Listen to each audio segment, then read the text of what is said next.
I think to say at the start, apologies to trust board members. Specifically saying, and then do we have to say that Sam's stepping down, or is that information?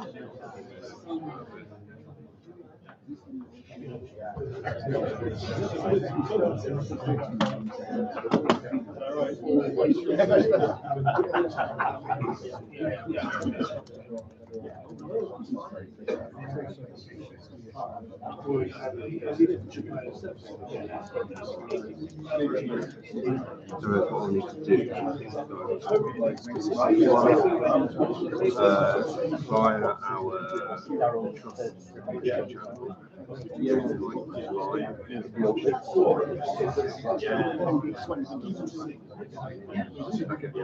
to make sure that people hear it. Oh,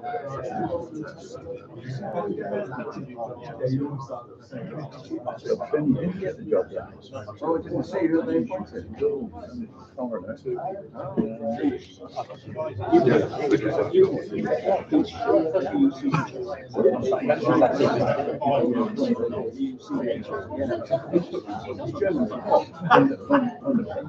I just want to dive into check the technicalities and make sure we get things started.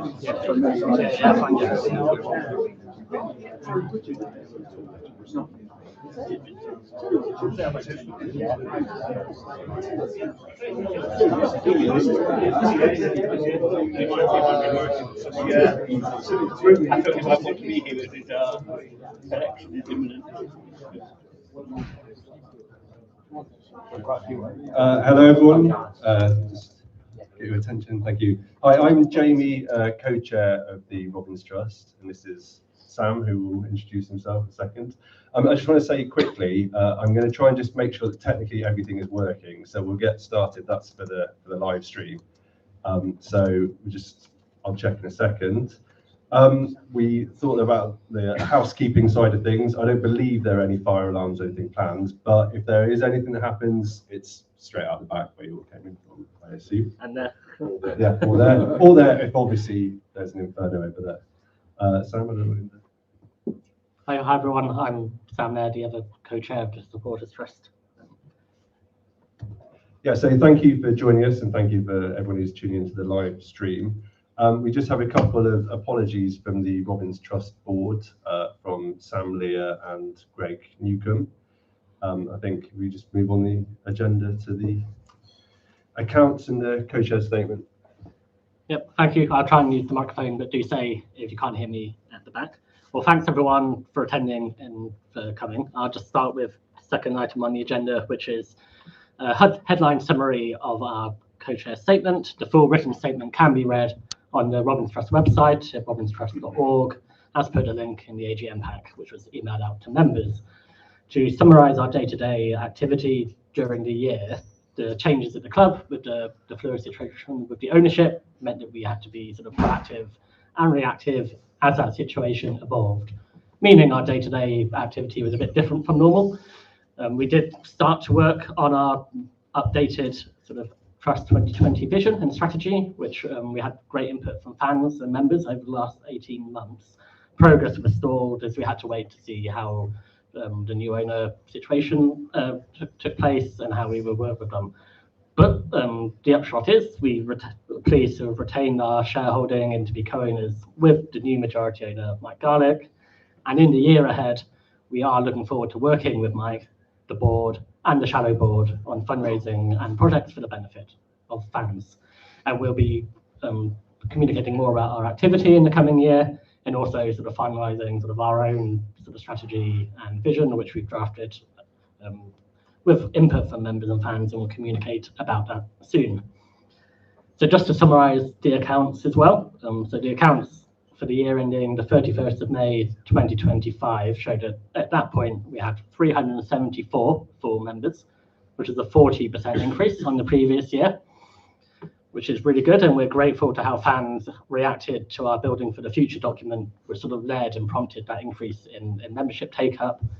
And we're also pleased to see an increase in monthly investors among the membership, with the annual subscriptions from investors sort of reaching 7,745 for the year ending May 2025, which is an increase of 50% revenue from that subscription stream over the last year compared to the previous year. So in total, the accounts show that our revenue reached sort of almost £9,900, which is a 40% increase on the previous year, and sort of costs were down, leading to sort of a good positive cash flow for the year at just over £6,000. This is welcome after a high expenditure in the previous year, where we invested in the new chair purchase and sort of bike parking and things like that. So that ultimately led to a small rise in our total assets, as shown in the accounts, which are published online. So I'll move on now to item 3 on the agenda, which is to adopt the accounts, the first formal vote of the evening. It's an affirmative vote, which means unless anyone has any objections, the accounts will be adopted. So I'll ask that question. Does anyone in the room have any objections to the accounts? Silence. That's excellent then. So the accounts are now adopted and can be signed off. And John's picked up his beer just in time to celebrate that fact.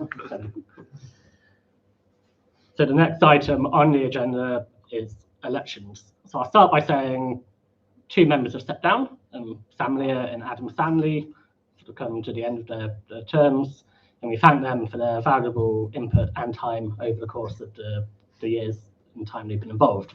That leaves 10 spaces vacant on the trust board. And following the nomination period of members, there were 5 complete applications received. So that's fewer than the number of spaces available, which means there's no requirement for a formal election. So again, it's an affirmative vote, and we'll ask members to ratify the election of 1 new trustee and 4 returning board members. So if approved this evening, our new trustee will be Tim Nichols, who known to almost every Robins fan and trust members as Ticket Tim, who sort of worked at the trust for a number of years. So he would be elected to be on the board for a 2-year term, and he would join myself in being re-elected, our treasurer John Cooper, long-time serving board member Leo Honing, and I suppose another apology, our US-based board member Ryan Grimmett, who would also be up for re-election. So that would be 5 applications for the 10 available spaces. So again, unless anyone objects to those 5 individuals being elected, we'll sort of nod them through and ratify that process. Doesn't seem like any objections. So that includes that the election process and that item of the agenda, which means we move swiftly on. We do need to approve the minutes. Oh, sorry. Yeah, I went off topic there. We need to approve the minutes from the last AGM held almost a year ago, 28th November 2024. The minutes were circulated in the AGM pack this week, so hopefully members have had some opportunity to see those. I don't know if people have any sort of questions or clarifications, objections about the minutes. It's good. No, Approve them as well. Thank you. Thanks for that reminder, Jamie. So that now does conclude the 3 formal votes which will pass. So we'll just go on to any question and answers for the trust and any other matters arising. I've got a quick question. Yes. Going back to the going back to the numbers in the accounts, I just wonder if the trust is doing enough at the moment in the sense of an income of 10k and an expenditure of 4. I would have thought it was the kind of organisation where you'd be looking pretty much to spend as much as you take in on activities and initiatives, etc. Yes, that's a very good question. There's been a slight sort of pause in sort of our spending and sort of investment in projects, just because for our own sort of governance processes, we now just want to verify that we don't have any corporation tax bill. We never have in the past, but just because of some of our income from retro shirt sales, which have happened in the last few years, we think there may be a small tax bill to pay for those, which won't be anywhere near the amount which we have in the account, but we just want to make sure that that's cleared before we then have the final sort of spending available. But the vision and strategy which we're working on as well will outline a number of sort of projects and plans for what we want to do. Primarily continuing to raise money to buy shares in the football club by running investing in fundraising events, so hopefully using that money to make more money and then represent the members more. But I completely take the point that should we be holding money sort of in the bank or not, we do have to have some sort of resilience and cushion. But yeah, appreciate that point, and one for us to take back to our board meetings, I think, Jamie. Yeah.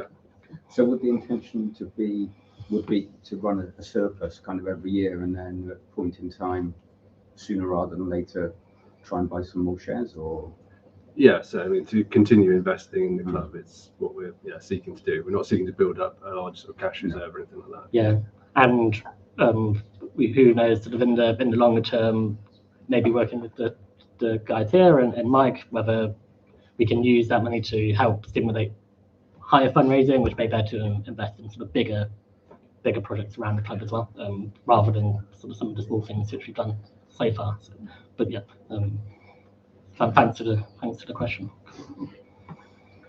How do you see the Robbins Trust role going now that the shadow boards come into existence? Because obviously as a shareholder, but what else do you see the role of the trust? So there's sort of a couple of points to make there. First, on the formalities, the shadow board sort of minimum role is to sort of be that scrutiny board for the football club as set out by the regulator.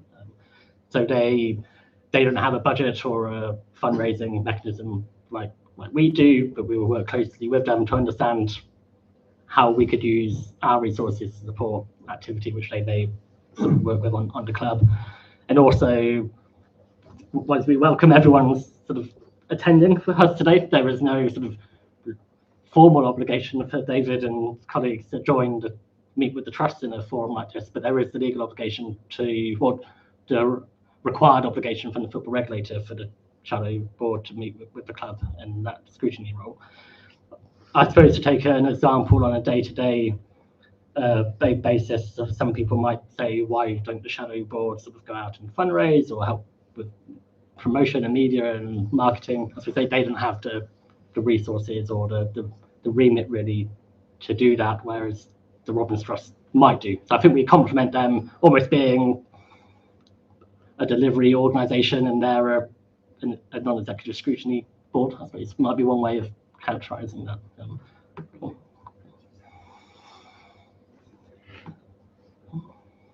Okay. Are there any more questions for us at the trust at least?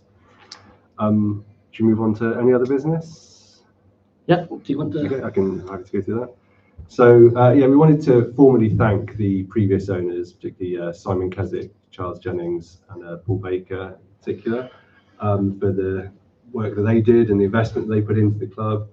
We obviously really appreciate the work that they did. We've got a few other items. I just want to remind everyone that Robbins Trust members get free entry into Cheltenham Town Women FC's FA Cup match on Sunday. So for trust members, if you go along and say you're a trust member at the gate, you get free entry. We'd also like to keep everyone in everyone's mind from the trust point of view that there will be a tiering system if we navigate past Buxton in the men's team's FA Cup match. So if you are not a season ticket holder or anything like that, you may want to consider becoming a trust member, just in case. I said it out loud, we talked about this before. I've now cursed us yet again. Buxton will join our church in our minds. We have been asked to just sort of get a measure of the feeling about the 3 up, 3 down proposal. This is from the FSA, and they're interested in what our trust members feel about the idea of changing to 3 teams being relegated from League 2 and 3 teams being promoted from the National League. So I don't know if anyone wants to say anything now, or if you want to email us and we can compile a sense of feeling on that. I think I can see. By the way. Sorry, James? It wouldn't be this season. Well, that's good. It's a bit like turkeys voting for Christmas, isn't it? Like turkeys voting for Christmas, maybe. But I think it's good. It's interesting that the debate is being had. I mean, I have my personal feelings about it, but as I mean, James, you passed this on from the FSA that they're sort of interested in hearing from fan organisations. So. I've got a meeting with the Football League on the 3rd of December with the FSA, and that is one of the items on the agenda. Okay, so just for people streaming, that's James Young saying that there's a meeting with the Football League, the FSA having a meeting with the Football League on the 3rd of December, and that's an item for discussion there. So yeah, please feed back to us how people feel about it. It'd be interesting to find out if it's a very, very strongly negative or positive sense of feeling amongst trust membership. I did just want to say one thing. This is quite sort of recent news as well, but I wanted to express the co-chairs and the trust board's condolences to the family and friends of Roger Knapp, who is Nesty on the Robin's Nest. For me, sort of particularly because he was trying to do something about our club's history and bring that together, and I think that's something there are several people here who want to do things with that, and I think this is a good impetus to do a lot more and to sort of start to put a bit of a project together to really celebrate our history and to unveil more of it and do something on that front. So I just wanted to say condolences to his friends and family. Okay, and that is the close of the Robins Trust AGM. Sorry, yes. Still under AOB? Yes, Yep. yeah. Good. If you just indulge me a moment to, I'll probably manage without the mic, just to read from this little note of mine. I'm Simon Griffin, by the way. A little over 20 years ago. Sorry, do you mind if Okay. A little over 20 years ago, a business associate of mine who had previous connections with the club, upon learning I was a supporter, gave me an important item of club memorabilia. It's going back to the history thing. As you'll no doubt be aware, Cheltenham Wood Town was formed in the late 19th century. However, it was not incorporated as a limited company until 1937. So even before Russell was born.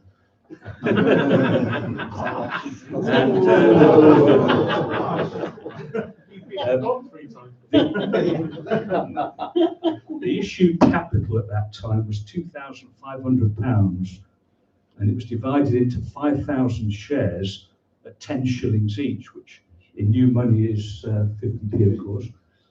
The club's secretary at that time was a certain Charles Henry Tortonese, and in this capacity, he acquired 5 shares in the new company, being shares numbered 1 to 5 in Cheltenham Town Association Football Club.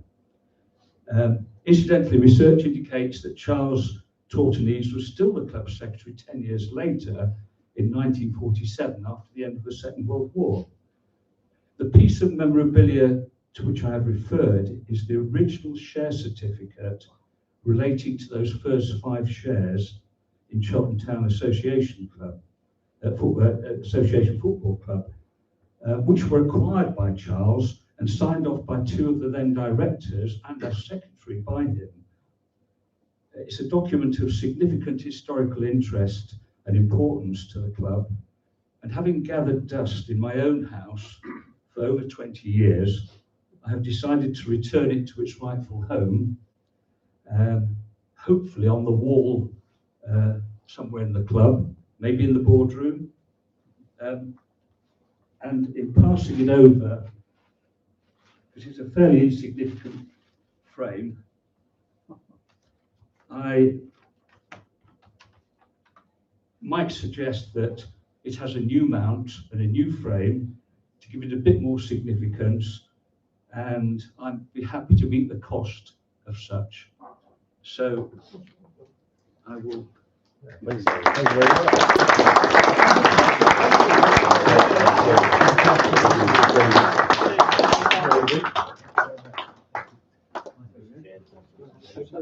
Treatise on it, maybe, and also a note on the back about the attached to that. Sorry, of the Mr. Taunton's back in '47.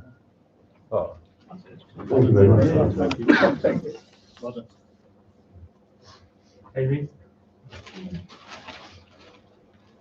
Okay. Yes, please. Again, I don't normally need a mic, but yes. Thanks again on club history. And can I say, I hesitate bringing this issue up when the club is second from bottom of the league, and there's so many higher priorities to spend what little money we've got on. But I feel that at some stage it might be worth the trust having a look at it. The original ground was at Gardener's Wreck in Pittville, and I was told that there is actually a plaque commemorating that. I have been around Pittville any number of times and never found any plaque whatsoever. But I do feel that we should look at getting something there that would tell everybody who went into Pittville Park that this is where the robins originally were founded, and we could perhaps do something around a plaque there, or some sort of indication of the club's history there, and actually use it as a device for promoting the club. There is an organisation called the Friends of Pittville Park, and it might well be worth working in collusion with them to have some sort of memorial there for the many years that the club did play there prior to moving to Wotton Road. I would be very keen to be part of any sort of project in that respect. Excellent. Can we grab your name in case you want to contact you? Yeah. Adrian Bailey. Okay. But I think regarding the history of the club, that's something that I personally really want to start doing a lot more, and just bringing people together who want to be involved in it. So I think for the year ahead, we'll start to put call outs, and anyone who's interested, get in touch. Can I just Certainly. very briefly on that? I may just say just very quickly, if I can, before Paul, I think El Dorado Road deserves a plaque as well. Yeah, I mean, at Gardeners wasn't, I don't want to bore everyone for hours with it, but we only played very briefly at Gardeners Wreck, and there were a number of early grounds that we played on. And so before coming here, we played at Modern Lane, which is just up the road from here, and at Carter's Field, which is where the Marchant's Depot is, over on the other side of Presby Road. So there were lots of different grounds. There was the Grafton Cricket Ground was another one. We did play at Gardeners briefly, but I would be very sceptical as to say that it was our long-term home before we moved here. Mr. Griffin, thank you very much for this. This is fantastic that we're given pride of place in the boardroom. Just as a matter of interest, share number 6 has made it all the way through several transfers over many, many years, and is now held by Mike Gardick. So it was originally issued at the same time as this one to a Mr. Percy Smith, and it's now my cards. Just to explain how it works. Here we go. I mean, it's great to see how enthusiastic people are about the history of the club, and it's good. I think it's something that the trust can really take a bit of a lead on, and I feel that we, not through a sort of lack of enthusiasm about it, but we could do much more and will do much more to celebrate the club's history. I think, unless, I mean, if anyone else has anything else they want to say, Just on history. Okay. Just wanted to comment on history, something which I've raised in my own mind. Being a Gloucestershire cricket fan, if you go to Neville Road in Bristol, they have the small Gloucestershire Cricket Club Museum room, which you can go and look at on a match day. Maybe one day, if there's space and resources, that's something which we might be able to. I'd like to support that in Cheltenham Town as well. Cool.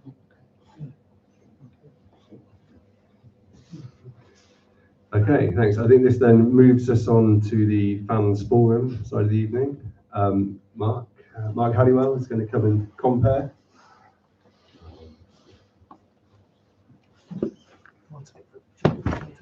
Yes.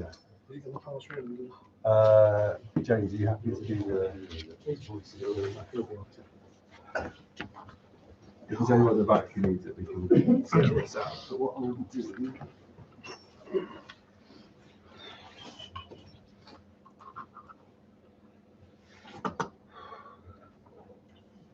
So we should introduce the guest from the club. Well, I'll do that. I'll do that. Right. Good evening, ladies and gentlemen. Falls upon me to take over for this part of the evening. I'll introduce the gentleman away to my right-hand side. We have the chairman, Mr. David Bloxham. We have the chief scout, bottle washer, and just about everything else in between, Russell Milton, and the finance director, Clive Gowing. David, we'll start with you and just have a chat with you just for a moment before we open up to questions. And could you tell us, David, how has the day-to-day running of the club changed since Mike Dalek has taken over? That's a good question, Mark. Well, the board has remained largely intact. Mike and his wife, Alison, have joined the board, though Alison doesn't take an active day-to-day part in it. Mike attends board meetings, and Mike regularly liaises with Steve Cottrell and, of course, the board. In terms of how things have changed, I think Mike's still sort of feeling his way in terms of getting to establish priorities in terms of what we need to do. He's certainly taken a lead in terms of looking at where we are on the pitch, and if it wasn't him, we wouldn't have been able to have made the management changes or to sign some of the players that we recently signed. Yeah. So he's taken a big lead on that in terms of facilitating it. Obviously, it's in liaison with the whole management team, but it's thanks to Mike that we've been able to do those things. He comes to most of the games. He's actually away just at the moment, so he hasn't been to the last couple, and he won't be here tomorrow. But he speaks to me 3-4 times a week, and obviously to Clive as well, to Paul, and he takes a very active interest and indeed role in what's going on from day to day. I think moving forward, he's going to work with us all in terms of establishing priorities. There are things that we need to get done around here, and of course at the training ground. But his first priority, he said to me, was to make sure we stay in the league. So that's been his focus really since he's come in. It was slightly unfortunate, I think, that we couldn't complete the takeover a little bit sooner than we did, because Mike came in not long before the close of the transfer window.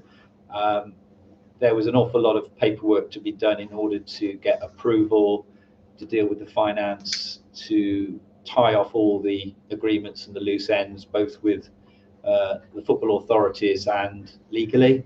And although it was done very efficiently, it was unfortunate that we possibly didn't close the deal maybe 5 or 6 weeks earlier, because that would have enabled Mike to have looked at where we were in terms of our resources at an earlier stage. So I think we're playing a little bit of catch up because of the bad start we've had, but Mike's very much on the case in terms of trying to ensure that we have what we need to do and achieve what we want to achieve. Okay, thanks very much. Clive, what about you? Has Mike's arrival made your job a little bit easier from a budgetary point of view? Easier and different, I guess. So yeah, as certainly we wouldn't be making half these signings if Mike was around. I'd have had to say no to most of them, unfortunately. But yeah, Mike's certainly been around. I think he's been a great fit in terms of the football club. He's in terms of his character and in terms of buying into what we are, but also wanting to improve as well. So he's not a I never like to use examples of other clubs, but he's not coming in, flashing, throwing money around. He wants to see improvement. He wants to see us earn our money as well, which is good. That's a good fit. In terms of my role, it's completely changed. It's different. We're looking at the next the summer, where we are, what can we do. There's a lot. You could go and spend. I reckon in the summer we could spend £2 million, £3 million, and people wouldn't know we spent it. And that's not talking about playing budget. I'm talking about infrastructure. People wouldn't necessarily, you wouldn't see it, just because where we've had to be in the nature of the last 10 years, we've had to cut back on a lot of things. So we're not going to go and do that. And it's a question of what can we do, what can't we do, what are the priorities. And that's certainly where my role is at the moment, is looking at that and then looking to sit down with Mike in the new year at some point, and the rest of the board, to go, okay, well, let's go and do this. Maybe that might have to be the following year, and look at what's the best return for our money. Or his money, I guess. His money, yeah. Russ, welcome home. Thank you. Again. Thank you again. As I say, Russ, many in this room, I think I remember Russ playing under Steve Cotswell. How is it to be working with that goal against Burnley? It's a good job. That's a good job Mike's not here. How is it to be working with Steve again? Yeah, great. I mean, it was good to reconnect. 16 months ago. We had a good year last season at somewhere else. We won't go into that. Yeah. So no, it's great. I mean, he's a great man, great manager, and as you can see, from back when I was playing, that how he's involved with the game, despite our grey hairs and aging. But that's what you have to do. That's just me. Yeah. So no, it's great to reconnect. Really good on the training pitch. Really good with the players, good with the staff, and just brought everyone together straight away really quickly, which is, a club like Cheltenham's, what you have to do. Everyone's got to be in the same direction. Everyone's got to be thinking the same, pointing in the same direction, and that's how we've had success before. And we're looking to, build on that, what we've already done so far. Excellent. Right. Okay. Let's open it up then. Who's going to stick their hand up and let's have the first question. Okay. David. Oh yeah. Hang on, James has got to run over with the mic a minute. I don't know if I need a mic. For the stream, we'll have one. For the stream. Okay, fine. Thank you. Okay, David. Hi, this is a query coming from the Shadow Board, just in regard to support and feedback from ticket prices from the FA Cup games, particularly in the Colin Farmer stand, and in addition to that, there being no provision for an 18 to 22 support ticket for either Bradford or Buxton. Not a bracket I've wanted too, unfortunately. I wondered whether this was an opportunity maybe for the club to clarify the decision making around how you came to those ticket prices for Buxton and Bradford. I'll take the lead on that. First of all, it was the board as a whole. So we've got emails, WhatsApps, and we kind of banded some prices around in terms of where we thought we pitched those games. Really difficult in terms of pricing. I know what you say about the 18 to 22. We don't offer that at any stage. We offer it as a season ticket, but we don't offer it as match days. And that's something that has cropped up in conversations over the years, certainly around the season tickets in terms of that bracket. When you pitch, so certainly for Buxton, we always knew the plan was to do kids for £1 for the following game in terms of Harrogate. That's it, for Harrogate. Yeah, which is the game afterwards. So that was always in the plan to make that our kind of our game to try and get children and youngsters in. So we had that in our mind in terms of when we set the Harrogate prices. And the previous round, I was reasonably happy with the crowd. We had over 3,000 here in terms of the crowd. Yes, it's down a little bit on a match day, but if you look at the FA Cup rounds, a lot of the grounds were down. So I think Bradford didn't bring maybe they didn't bring as many as we hoped. As well. So their away attendance was a bit lower. So I was quite happy with the crowd in terms of resilience. Obviously, the Buxton game would be a ticket priority in terms of if we do get through as well. So there is that extra element. So when you set ticket pricing, it's difficult because you can't. You've got to pay your bills as well, ultimately. So you've got to look at what are the categories. We have done well in terms of the kids for £1 games, and like I say, we always knew that Harrogate was going to be potentially one of those as well. So you've got to look at each one, and how and that's where we can't do it every game. I've seen people say, "Why don't you do kids for £1 every game?" We can't do that. It wouldn't make commercial sense to do it. It does come up a lot, but I understand. And also capacity.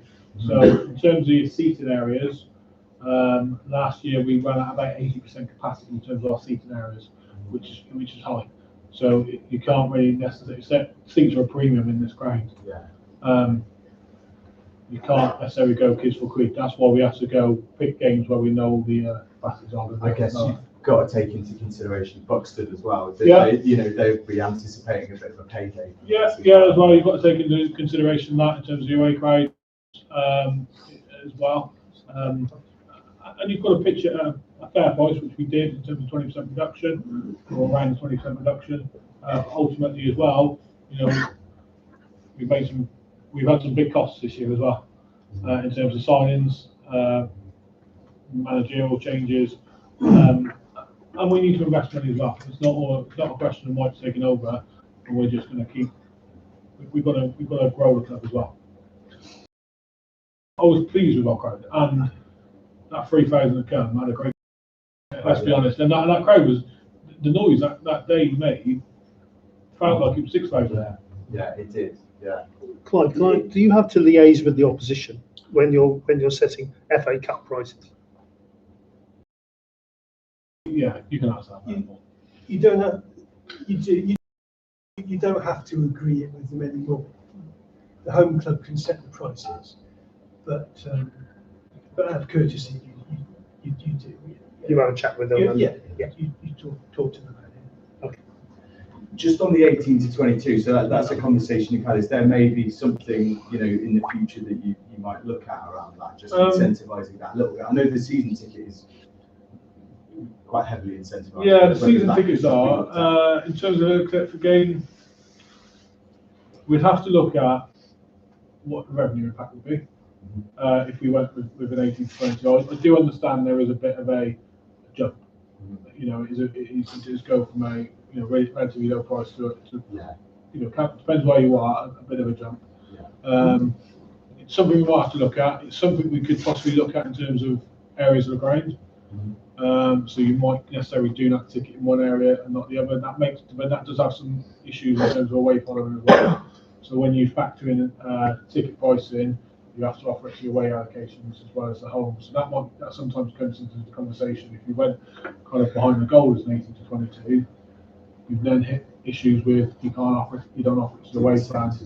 So some of those factors come into your conversations, which is where necessary we haven't gone an 18 to 22 in the past as well. It's not as simple as going, we're just going to offer that ticket. Yeah. Okay. We've got a ticketing pricing at an attractive level, and our crowds over the last few years have been really strong.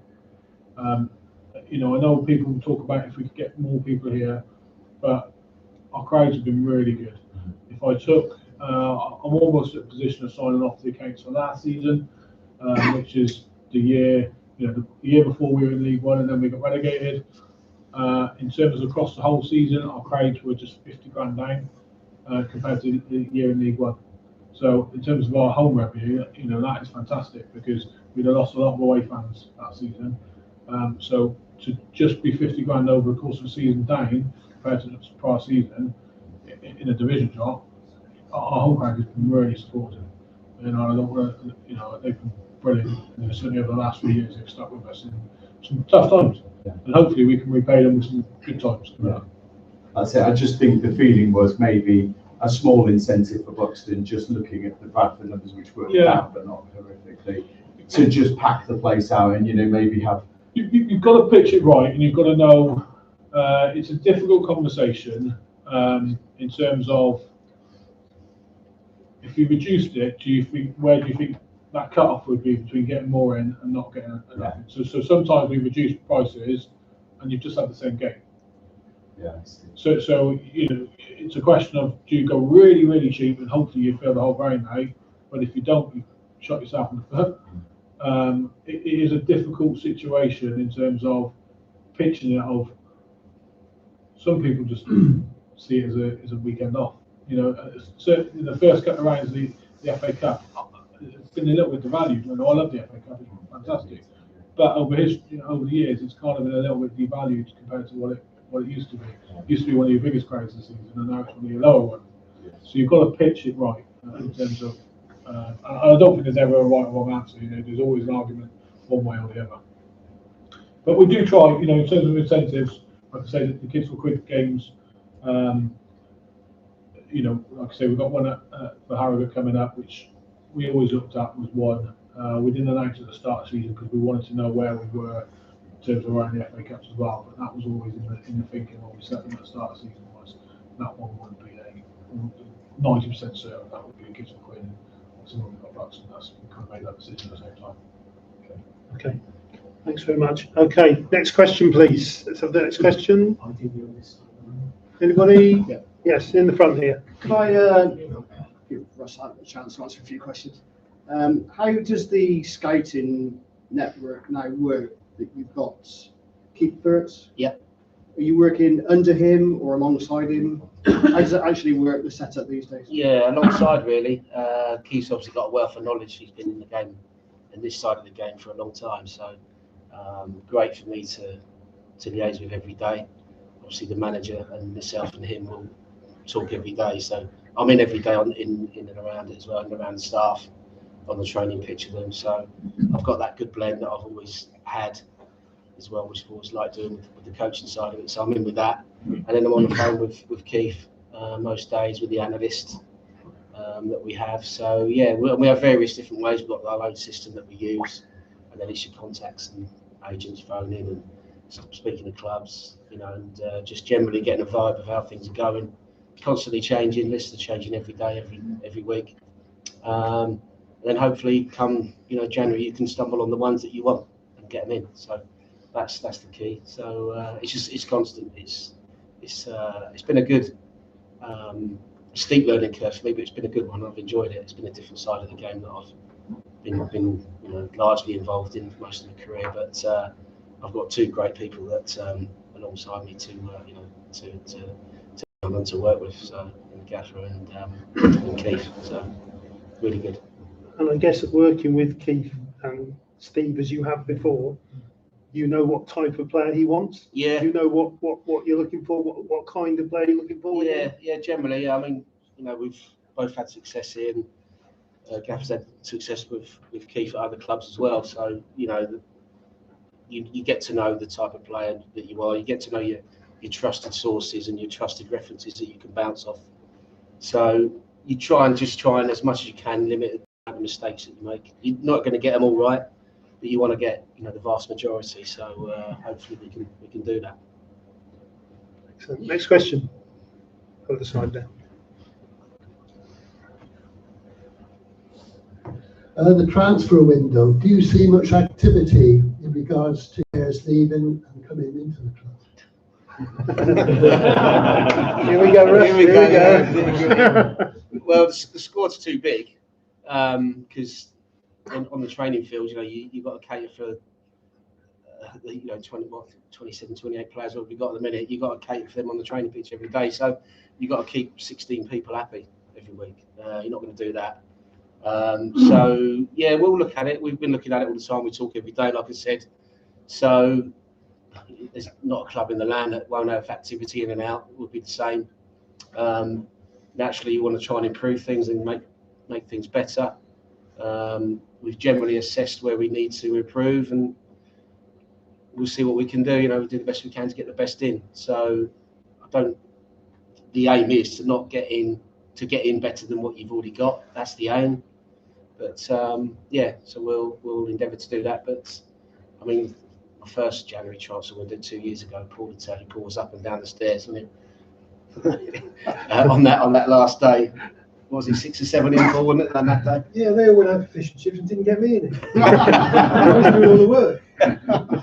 Yeah, it was a manic one, that one. I wouldn't imagine it being like that this time. Hopefully we'll get a few in early. That's the plan, because there's a lot of games in January, so it's like 7 games, I think. So it's going to be a really busy time. I think we've got 10 with Christmas and New Year, 10 in a very short space of time. So with players in and out, you've got to try and make sure things are ticking along well. Do you have any players lined up?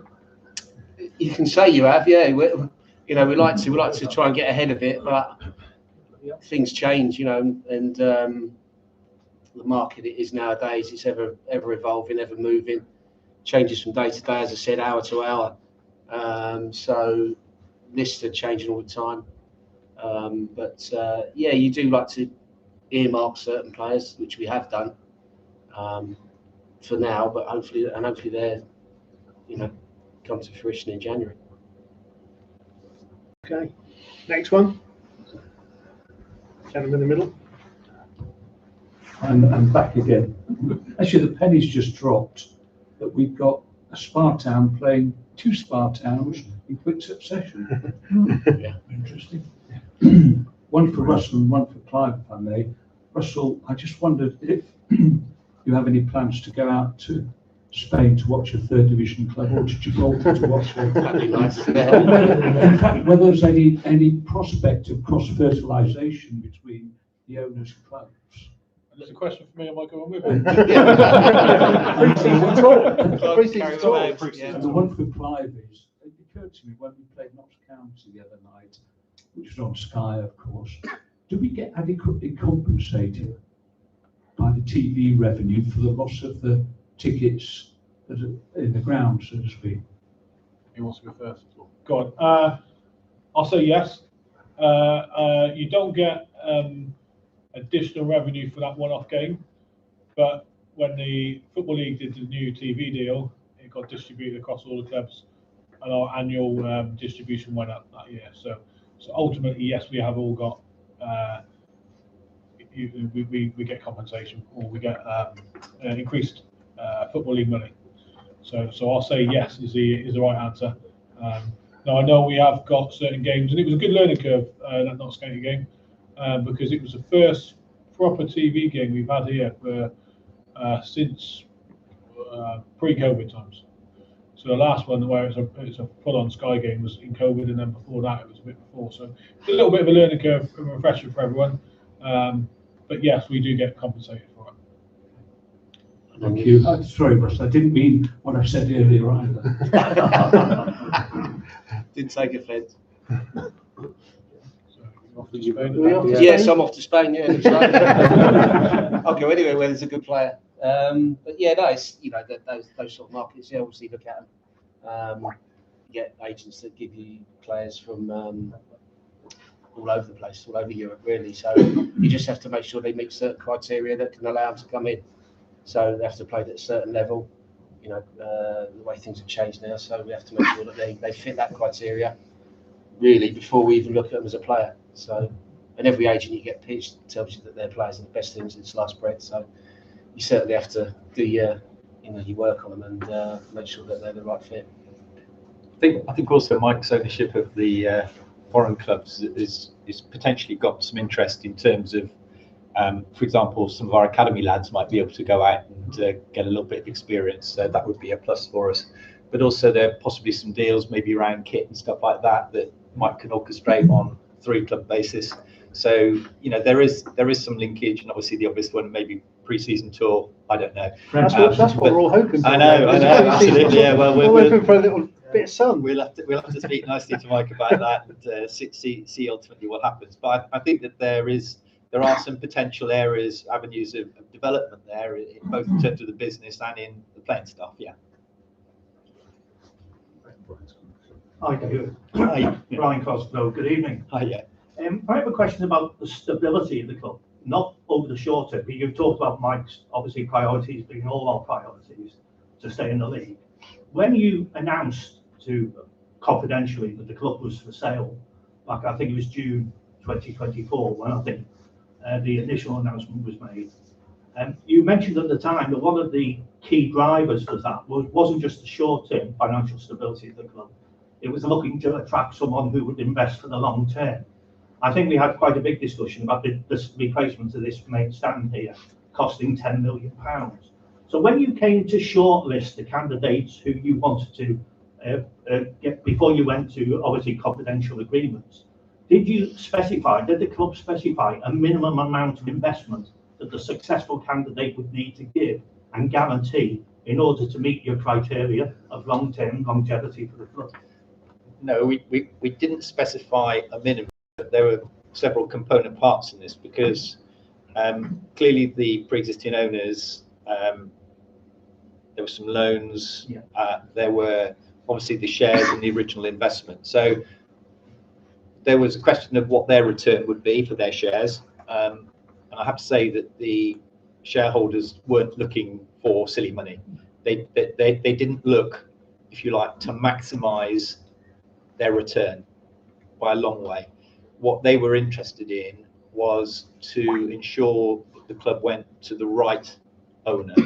They were more interested in that than anything. But in conjunction with that, what they also wanted was a commitment to future investment.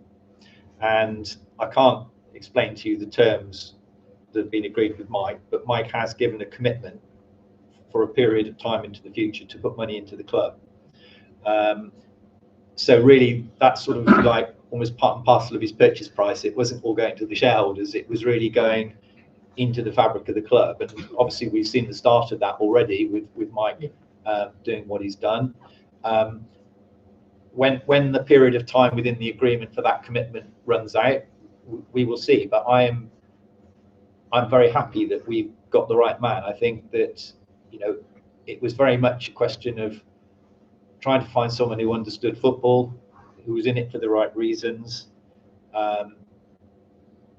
who wasn't in it for an ego trip, and who had the ability to be able to help us both on and off the pitch with his connectivity, but also with some funding.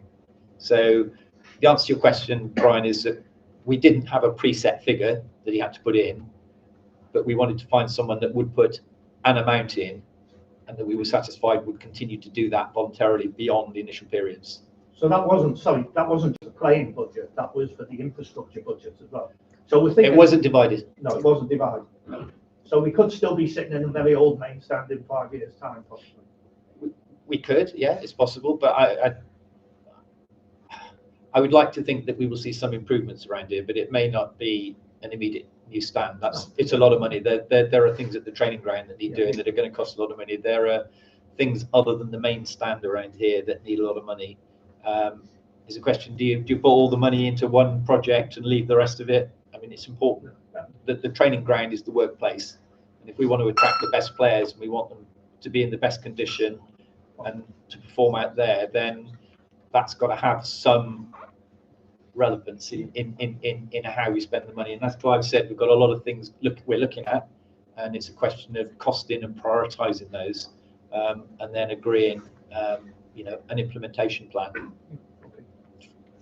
Thanks, Dave. Sam's going to ask a question. Sam? Just following up on that point, you mentioned a couple of times at the start, and there, David and Clive, about those infrastructure plans. So it'd be useful to maybe hear a bit more about what it is at the training ground which needs investment, and what some of those potential projects in and around here are, just I'm sure everyone would like to know what you can say. Yeah, okay, in general terms. Well, at the training ground, in the summer, the ground's rock hard because there's no irrigation, there's no water supply down there. And in the summer, in the winter, we spend a lot of time out at Bishop's Cleeve training on the Astro because it's too wet. We've also got the academy lads down there, the pitches they use quite a lot. So at the moment, the condition of the grass or the pitches, apart from the main pitch, and Russell will probably be able to verify which ones are reasonable, poor, and very poor. There's quite a lot needs to be done there. It would be good if, both from an academy point of view and a first team point of view, we could get an all-weather surface. It would be good from the point of view of flexibility, but it would also be good in terms of income generation because we'd save a lot of money for the academy and we could make some money by utilising an all-weather surface down at seasons. So that would be a cost that would, I think, probably be the easiest to see a return on. I don't know whether Clive might agree on that. It certainly would be something that we wouldn't make any money on it because I doubt we'd let it out, if I'm honest, if we had a 3G pitch down there because we'd utilise it, so we'd save money. Our academy every night of the week in training in a different venue throughout the winter. Plus, when it's wet, they're playing matches Saturday mornings, Sunday mornings as well. So ultimately, the academy would put, if we had a 3G pitch, we'd use it. But it will save on money. That would be a return payment back. It will save money because we won't be able to pay out for those higher costs that we are paying now. Just to add to David, there's lots of maintenance work down there, looking at academy changing rooms as well, first team changing rooms, physio area, canteen area, and again, they're not all going to get done. Yeah, windows. They're not all going to get done this summer. Because, like I said earlier on, we could spend a lot of money and not really see what it is. The pictures, you wouldn't necessarily see the difference. Obviously, these guys would, but for the naked eye, you wouldn't always see the difference. But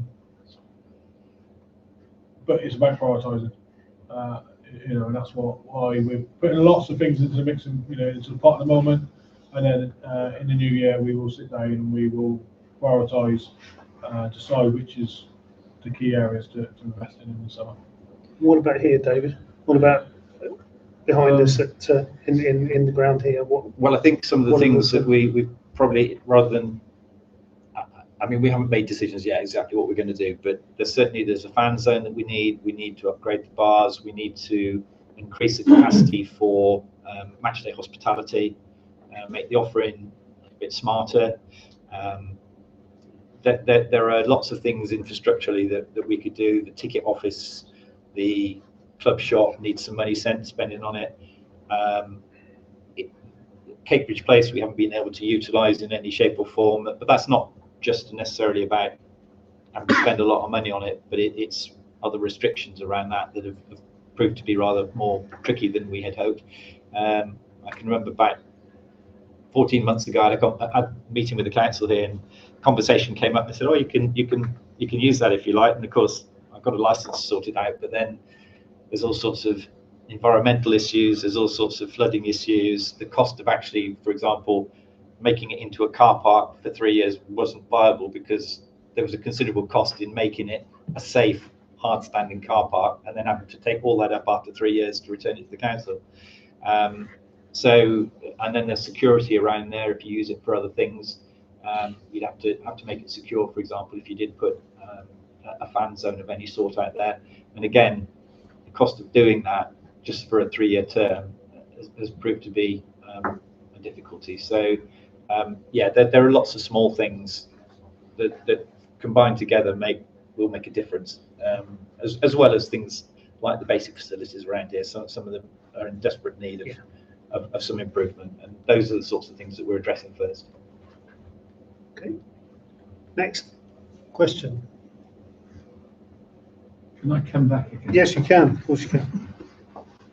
It's not that I like the sound of my own voice. Well, I do like the sound of my own voice, but just something that occurred to me because you were referring to the academy, and I see you've appointed somebody new to manage this week.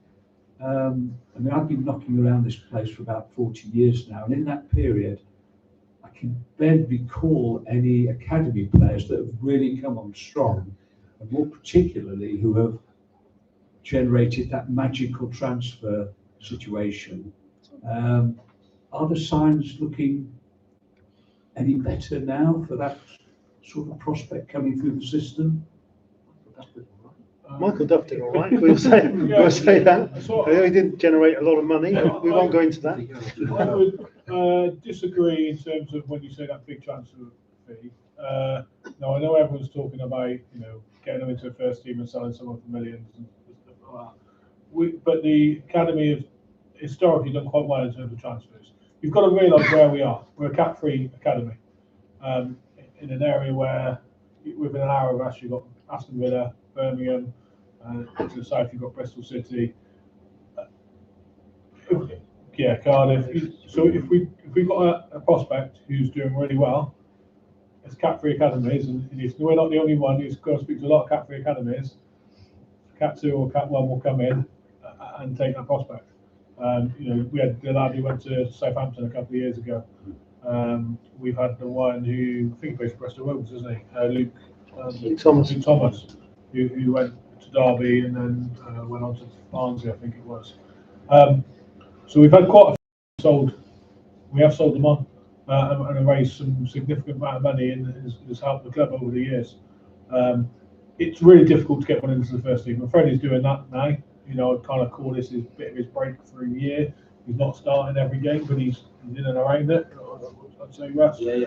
And so a lot of the time, when you've got a good prospect, unfortunately, a bit like when we have a first team player who's a good prospect, bigger balls come in, don't they, and take them off us. Yeah. And that happens with the academy as well. Yeah, I think it's difficult for lads to bridge the gap. Those that are 18, 17, 18 and want to get to the first team, if they're that good, they've generally gone by then, to bigger clubs has got them. So it's really hard for those lads to bridge that gap physically, and what's required for them to play in the first team level consistently. That takes time. We don't have a 21s, don't have a reserve. We only play the odd bounce game against clubs, so that is always going to be a gap that needs to be filled, and that costs money. So it costs extra revenue for a coach, for all host of things that you need to put that in place. So it's really difficult for a player 18 and kind of going into a first year contract as a pro to really stake a claim immediately. It needs time, so that costs money, and it costs effort from people to be able to stick with him. I mean, George Lloyd is one recently that's been that. As long as you can see, we used to say, as long as you can see development in them each year, and they're worth persevering if you do it. It's really hard. It's really hard to do. We send the lads out on loan. There's a few out on loan now who do really well at various clubs, and I speak to their managers now all the time, and they're really happy with them. So fingers crossed they progress, they get fitter, stronger, their game gets better, so that when they come into the first team environment here, they're not in training, they're not out of they're in with it, they're in sync with it all. So that's where the club is. I think if you look back over the years, you'd be quite surprised. Off the top of my head, I'm not. There will be a lot of players that have gone from this club for money. Paul would probably. I'd say over the last 10 years, at the academy, about $500,000. Yeah. So. Possibly. Yeah. So and there's a long list of players. Some of them would be quite low financially wise, but there's a long list of players there. You'd be quite surprised, and some go under the radar and have gone. You probably don't even know about, from a young age, like under 12s, 13s, isn't it? So, what I think perhaps you're trying to say is we haven't had a player that's moved to Peterborough or whatever, Barnsley, and then he's gone from Barnsley to Man United, and then the club shut him down and pick up £4 million. Yeah. We've never had that. Why would you want to go from Barnsley to Manchester United? but also you've got to look at how many English players playing in the Premier League as well. So it's if you stay the goal is to get somebody into Man United or Chelsea, or that's a very small percentage. You've got to do really well. But a club like Exeter have done it, and they've made £4 million out of Watkins. Yeah. So £4 million to this club would be a huge amount. Oh, massively. And everyone wants to do it, but there's a lot of cap frees that haven't. you know, and so I wouldn't necessarily say that, you know, you can't always compare yourself against that one and beat yourself up. And that's why the category, Yeah. the academy is so important. There Yeah. is that chance. Yeah, there's got to be, and I can say I'll back our academy that they've done really well. You know, in terms of over the years, they've done really well in terms of producing players. Some of them sold them on, and sometimes they don't always make it. You know, and if you look at the percentages of the ones that you sell on, and you know, a lot of them don't always make it, but they've done. It's in a good place. If you look at the standard as well, I mean, we played Cardiff in the FA Youth Cup down there and beat them. Went up to Reading, and very unlucky not to get through. We looked very, very competitive in those games, and I think that's credit to our academy, because you know we're competing with clubs there that have got much greater resources and are regarded as higher standard academies than our own. And we didn't look like the poor relation in either of those games. It was really heartening to see, to be honest with you. Of course, the other route is the picking up the player from the non-league, the Mo Issa type, and doing it that way. But that's not easy either. We've done that with Archer. Archer, Jordan Thomas, the two Jordan examples Thomas. who come from Yeah. come from that. Because Russ, it's a lot of it is circumstances, isn't it? You know, because you get you've got young players who you'd like to try out. But sometimes managers don't feel they can because, of course, results might be going the wrong way. Yeah. That can affect it as well. When I was youth team coach here, 10 years 30 ago. years ago? Yeah. We had 5 lads that came through and got pros. Yeah. You know, Zach Kavitsas, Joe Hanks, Davies, Harry Williams, yeah, people like that. And it was that was definitely circumstances at the time. Like Yates was in charge and we were going well, but then they were a victim of circumstances. Then I felt, you know, a few of them could have gone on and maybe done better, but as the club sort of say, managers don't want to take the risk of playing too many young players when the results aren't quite good. And I think certainly that crew were unfortunate at the time, because there were some good players in there. You know, 20, 30 games they played for the club, and you know, if not more, some of them. Yeah. So yeah, there has been some really good players come through it. It's just if can you keep them in and develop them, get them in there, get them out there on a Saturday, and can you sell them on and for the right price? It's always that. Always that conundrum. You've got to play against each other. I'm thinking that our record league appearance maker is Dave Bird. Yes, Dave Bird is our record league appearance so maker. no player has played more football league games for Cheltenham than an academy player. No, and Michael Duff played 200 odd. Shane Duff played about 180, 190 when they came through academy. So there are players who have come through. George Lloyd played more than 100 games. So there are players who have come through the academy, but let's hope there's some more waiting in the wings. So there we go. Okay, let's have the next question. Anybody? Gentleman again. Yeah. How many of the players are under contract for next season? Good question. About 300.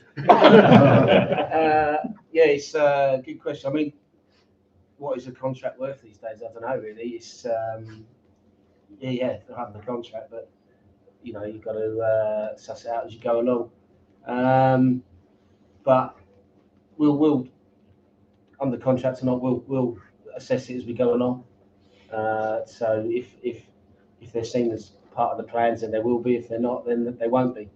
Like I said, we're constantly talking about players every day. So I mean, and I think the lads have done really well since in the last sort of 4 to 6 weeks. You know, I think they've done really well, really responded. Manager's given them some real clarity. So we're giving everyone a chance, you know, as much as we can to get the results required. So with regards to contracts, we'll look at it in January, see what we can do with players. We've got, you know, 7 loans officially. They need to be sorted out as well, one way or another. And with regards to players in contract, we'll look at that as well, whether they're here for another year or whether they're, you know. It depends where they are in the league as well, doesn't it? Yeah, that's if you give players a chance, and sometimes they surprise you, sometimes they don't. It's, you know, week in, week out, things change. 6 weeks, we've got 6 weeks, whatever, to the transfer window. lot can happen, either way, good or bad. You know, it's forever changing football. So there will be some, won't there, who aren't getting football at the moment, who might come to you and say, "Can I go somewhere else?" Yeah. To get some. Yeah. That's, you know, players want to play at the end of the day. You've got to keep them happy, or try and keep them as happy as you can, whichever way you do it. Yeah, it's a fascinating business to be in. I tell you, it's you know, this side of it anyway. So when you had the start that we had at the start of the season, people are not going to be looking to take some of those people off our hands. I wouldn't have thought. You'll be surprised. You'll be surprised. I mean, some of the experienced players would have played with certain managers before, and they'll pick up the phone and say they're available. And you know, you can't really say really. Right. You know, you don't really say, and things change at other clubs from week to week. Players get injured, and players need, you know, constantly getting calls from managers. Certainly, non-league at the minute, obviously, because that's the only place where they can go at the minute. Yeah. Can we have this? Have you got that? Is he available? Then you have to, you know, suss out whether you're willing to let them go out, whether you can afford to let them go out, and then whether the player wants to go. So there's a whole. Yeah. Whether his wife wants to go. Yeah. Well, all those sort of things, you know. So, and then you've got the agent involved as well. You know, so there's a number of things that have to fall into place for things to happen in and out of the club. Are there any players at Dover that we could sign for £3,000? I'll have a look. Yeah. I mean, in answer to your question as well, you said how many players are still in contract. I mean, the majority of the contracts are 1 or some 2-year contracts, and so obviously you sign players 1 year, and there's going to be a natural churn. So you know, there's nobody on very long-term contracts, so inevitably, you know, just by the very logic of looking at the fact that the contracts are 1 and 2 years, the majority of them, you're going to have a good proportion that will be out of contract at the end of the season. I think there's 3 players with contracts passed this summer and some with options for another year. Yeah. I think that's where we are. Yeah. I think that's the situation. The manager will have enough room to bring players in and let players go. I would say that likelihood is yes. I suspect the manager knows where he would like to go in January. He normally does, doesn't he? Let's be honest. Yeah. With the manager, you know, you know where you are, you know where you stand, and you know what you want. It's one of those, you know, on and off the pitch. So, which is great. I think players like that. They like the clarity, the honesty. So I think that's what they'll be given. Well, that's what a lot of them said when I've spoken to them after games and things. They have mentioned detail, clarity, and that's been mentioned a lot by the players in the last few weeks. Definitely. Okay, we've got another question. Gentleman there.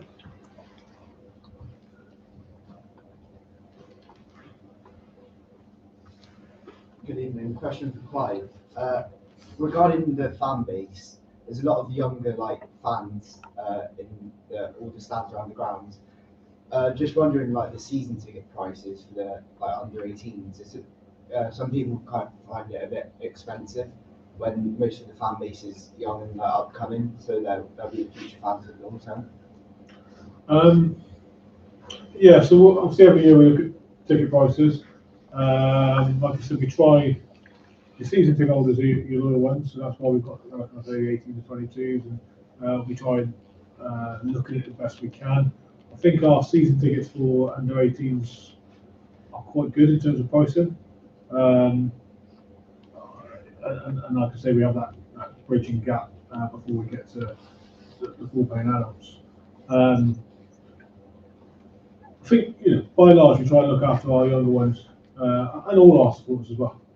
So I think we do. I appreciate it can be a bit of an outlay, in the summer. We do offer the payment by 3 months in terms of payment instalments as well. So there's 3 options. Obviously, that you need to pay at the start of the season, but we can spread payments over the 3 summer months as well. So we try and do our best, but ultimately, again, we've got to look at costs and look at revenue as well. So it's a very difficult situation in terms of trying to pitch it best to support everyone. Okay, another question? Don't be shy now. I've got two questions. Go on then, Sam. One's a nice one and one's a less nice one. I'll start with the nice one. Yeah, I suppose the nice one really for us. Like, yeah. Have I got the nasty one as well? Oh no, you haven't. Get ready, David. Get ready.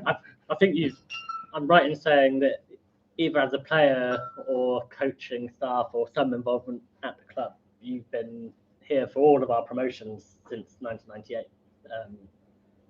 I looked that up. I think it's right. Yeah. I thought. Yeah. I think so. So how far do you think we can go over the next 2 or 3 years with Steve as well, yeah. Well, I think we've made a good start.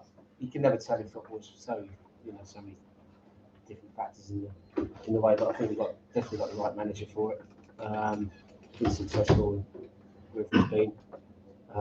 So yeah, it's high hopes, I think. Yeah, without going overboard on it, but initial start's good. Obviously, every month, every day, every week, every month that goes by, you look to improve things, and that's what we're looking to do. That's as far as you can take it, really. I mean, when you look back when Michael came in, you'd never have thought from where he was to where he was 2 or 3 years later that would have happened, but he did. And the same when Gaffer was coming from Ireland in '97, wasn't it? You would have thought that would have happened in that 5 or 6 years.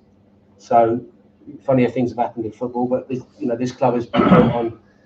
For the size of the club, I think it's phenomenal the amount of success it's had over the last 28 years, something like that. Oh, yeah, I've been here half my life near enough. Well, I have, yeah. So, and it's been phenomenal times, really. So we're hopefully, obviously, going to want to recreate all that, but it's one step at a time. It's putting things gradually in place, and going from there, really. Great. Look forward to it. The last nice question, not for you, Russ, unfortunately, David and Clive. You mentioned earlier, Clive, about the seating occupancy being like 80% for games and seats being in a premium.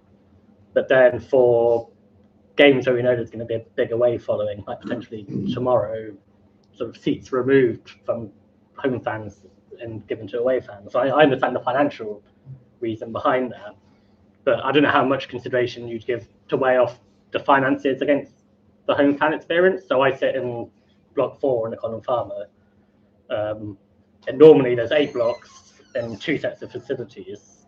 Often when away fans are in the away end, they might take 2 or 3 blocks and it closes half of the facilities. So we end up with maybe 2/3 of the stand of home fans, but only 1/3 of the facilities.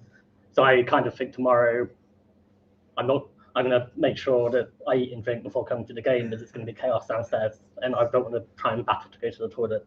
So the fan experience when the away fans have 2 blocks is really diminished for what should be a premium game. And it also means the guys in block 1 who are sort of trying to get us up for a game against the local rivals are often then drowned out for fans like me by the away fans who are sort of in 2 blocks down. So I know the financial reasons, but I'm just interested to get your thoughts on how those 2 things weigh up. Yeah, it's a difficult one, really difficult. We've had 2 conversations about Bristol Rovers and also Swindon coming up as well. It's a tough, and again, it comes back to, I don't think there's ever a right or wrong answer. We talked about Bristol Rovers. Historically, we haven't had, our home fan base hasn't been enough to sell out completely on those areas. So what I would say is for Swindon coming up, and man, are they on sale now? Swindon? No, they'll be on sale by Monday. Okay, so Swindon will be on sale by Monday. Okay, if we want that whole Colin Farmer to be home fans only, I ask supporters to go out and buy tickets early, because at the moment we've only sent Swindon behind the goal, and we've kept that block in the corner not on sale to anyone. If there comes a point where our home fans aren't buying tickets, that's those 2 blocks will have to go to Swindon, and so Swindon will sell them. I'd rather have home fans in there, so I kind of plea out to our home fans, can you work with us, buy them early, fill that stand up, and then we don't even have to have a conversation. So basically what you're saying is, if you could guarantee that home fans would buy block six, 7 and 8, fill the whole stand, then you wouldn't give them to away fans. Every time. Every Yeah. time. And is it possible to have away fans in, say, block 7 and 8, but not close half of the facilities for home fans? That's where the problem arises. I think you can't do that because they need facilities, so you can't give them 2 stands and not give them a toilet, for example. I don't know, they could share it with behind the goal, for instance. But then you've got safety in terms of getting around there. So that's not possible in terms of sharing behind the goal because of the access going up steps. For health and safety, it wouldn't be signed off. So unfortunately not. I say our biggest thing is, I could say our support's been brilliant to us, and they'll ask for a bit of help. If they can go and buy those tickets in advance, then we won't have to have a conversation about do we give them that extra block, because it will be sold to home fans anyway. And they should be on sale, we say, early next week. David, I've got a quick question for you. When the decision was made to change the manager, or two parts really, was Steve always the number one choice? And how easy or difficult was it to persuade him to come back?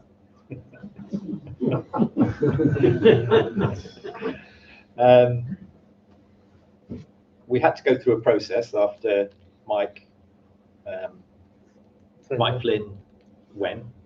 It wasn't a question of coronation of Steve having the job before Mike went. That definitely wasn't the case. We made the decision to have a change collectively, and then we started the process. We knew that Steve was available, and we knew from the fact that he came to see us quite often and watch games that he still loved this football club.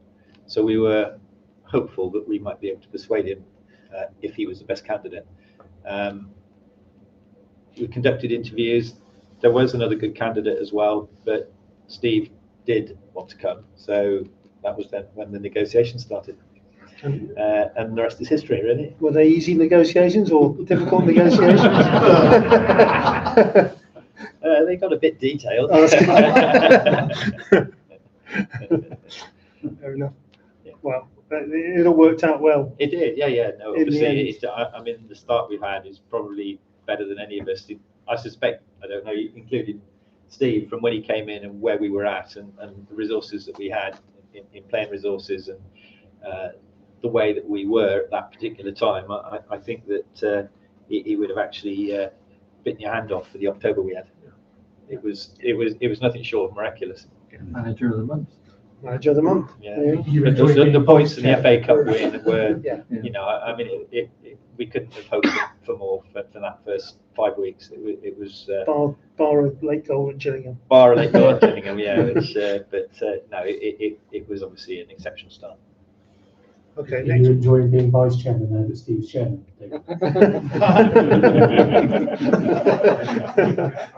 Adrian. Hello.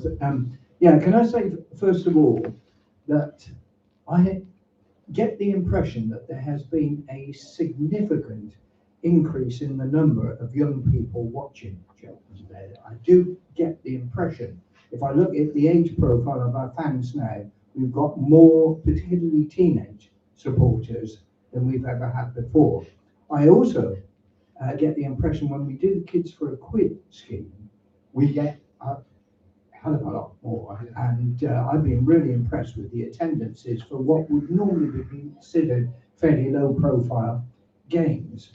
However, I still feel that overall, as a club, we are not getting that percentage of the local population that we should be to really punch heavier than we are at the moment. And so I'll give a little bit of context to this. I live in the Midlands, so I obviously am not personally aware of what initiatives are taken locally with local schools and young people. My wife is actually a guide at the Black Country Museum and takes school parties around the Black Country Museum. She frequently has schools from Cheltenham, which are obviously very welcome there, but she always starts by asking, how many of you are Robins fans? And she said at most you'll get one or two will acknowledge it. Now, it may be that they're just intimidated by the situation, or that they're gobsmacked by the question coming from a black country girl. I don't know. But it would still seem to me that on the basis of that, there is far more potential that we could exploit to get even more young people in than we are at the moment. I'd be interested to know what sort of initiatives do we take place, do we have with local schools, and if there's something like open days that we could do, particularly in the summer term when schools are looking to, shall we say, find new avenues of activity for their students. Is there anything that we could do that we aren't doing now that potentially we could do? I'm sure the answer to that, Adrian, is yes. There's always things that you can do to improve numbers. I think that the number of younger people that are coming here now, and I think you're right, I also feel that there's a lot more younger people.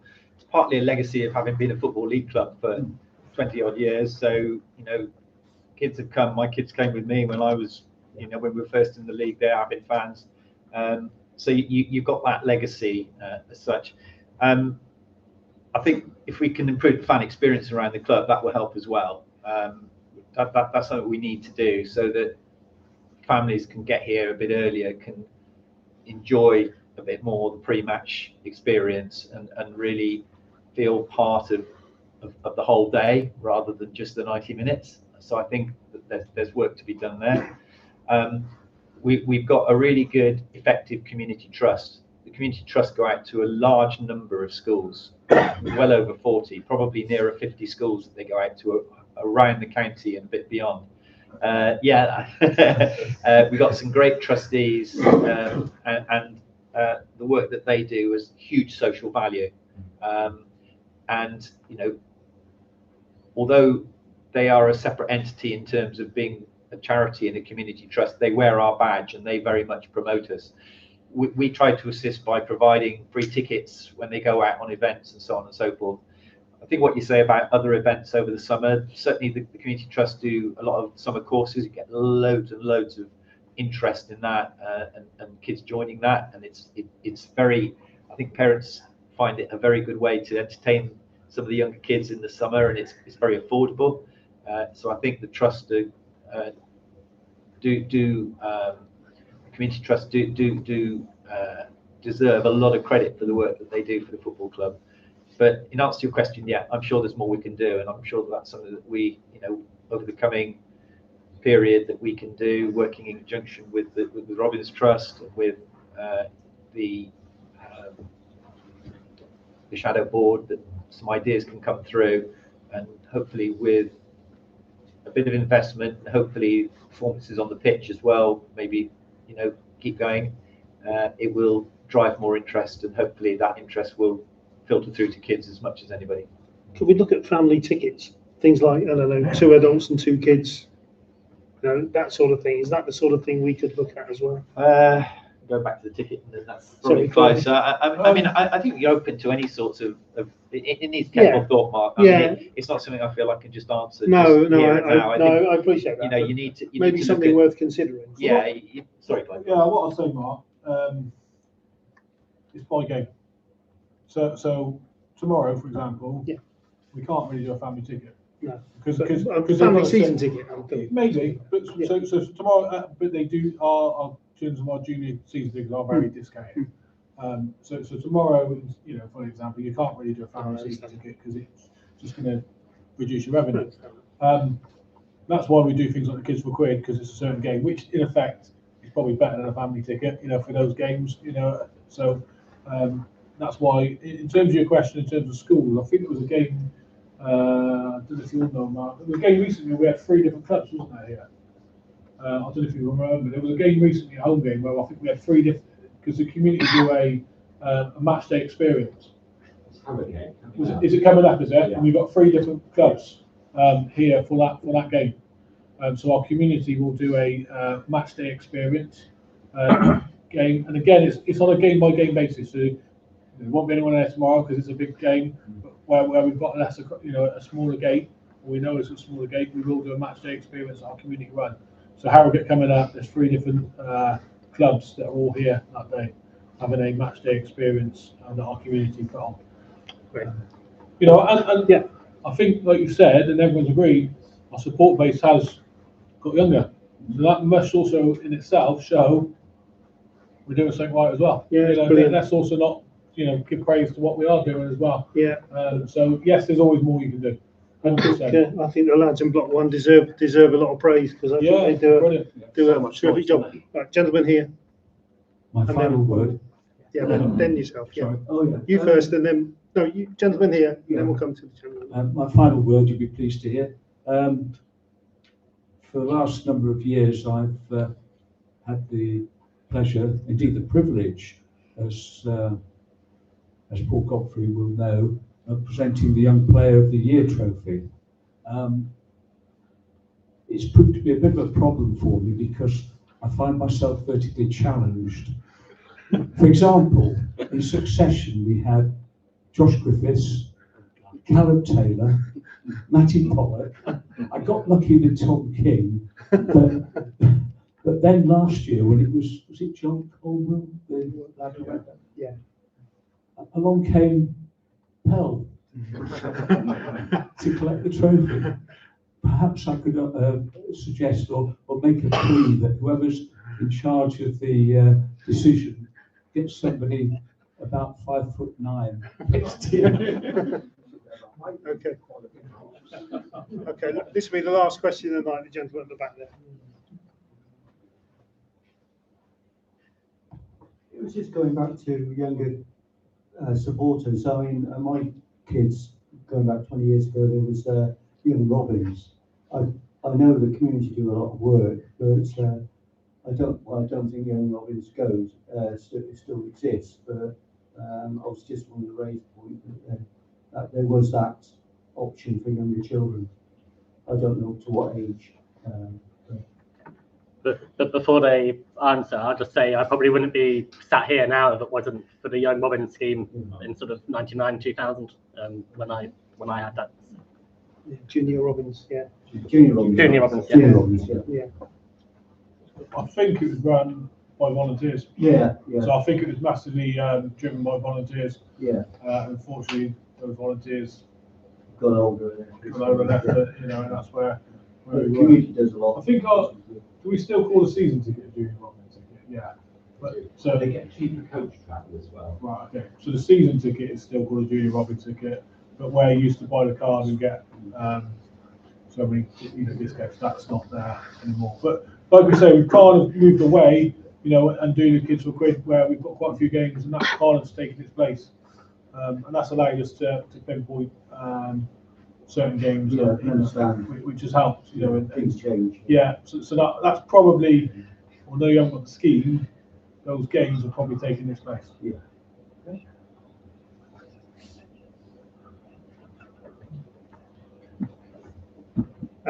Okay, so we're going to bring it up with David.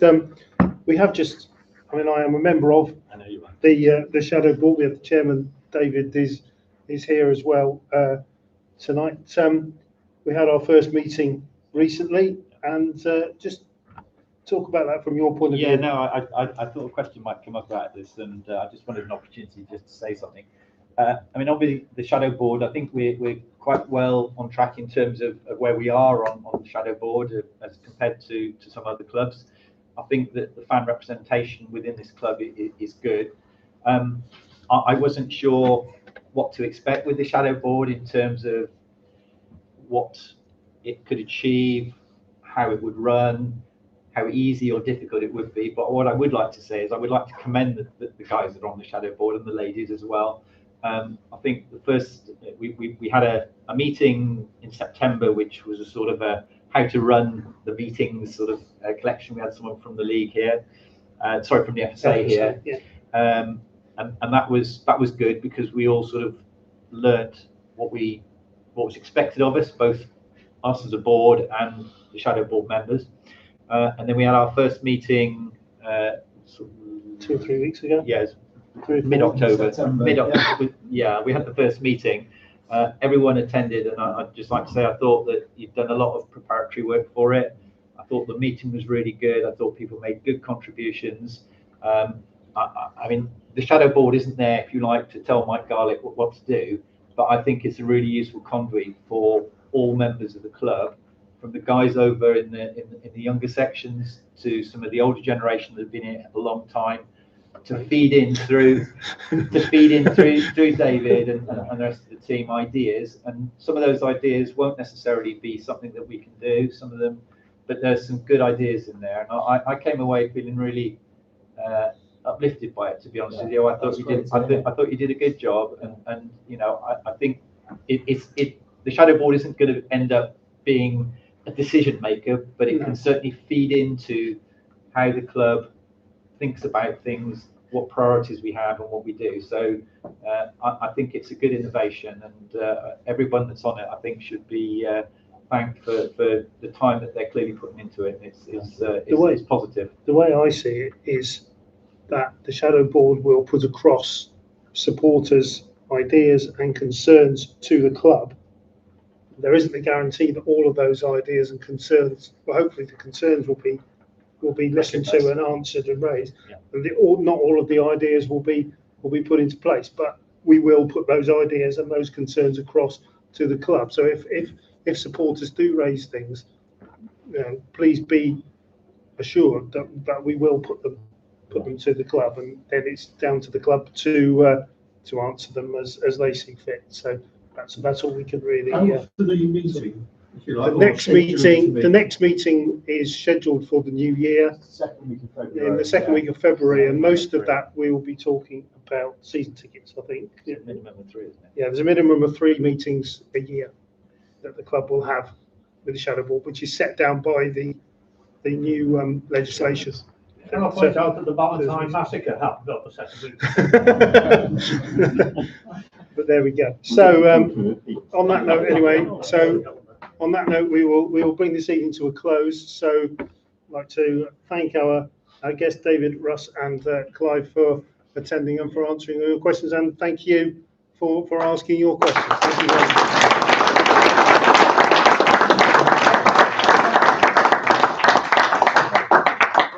See you all tomorrow.